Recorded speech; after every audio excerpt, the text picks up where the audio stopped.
За саяын Буларч чулуун даргын хариулттай холбоотойгоор энэ хөдөө аж ахуйн яамнаас ялангуяа энэ сайдаас бас нэг энэ хөдөө орон нутагт явж байхад энэ зуд турхнаас гадна нийгмийн даатгалын нөхөө олголтыг их ярьж байна Бадамсүрэн сайдаа.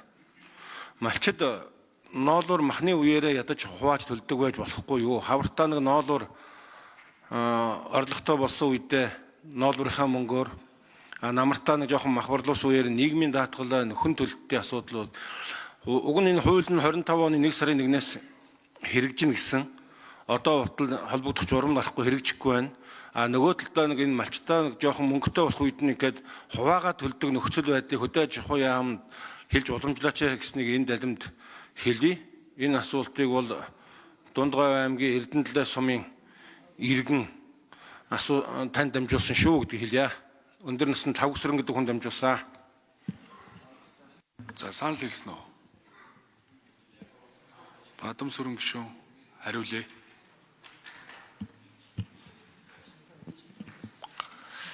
За малчтын удирдлын чанартай орлоготой уялдуулж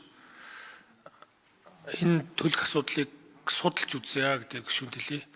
Хоёрдугаарт нь энэ тэр нөхөн төлөвлөгтэй холбоотой энэ одоо асуудал бол засгийн газрын тогтоол хараахан одоо гараагүй байгаа юм байна. Тэгээд энэ тогтоолыг одоо гаргуулах талаар гэр бүл хөдөлмөр нийгмийн хамгааллын яамнаас энийг бол хариуцж байгаа.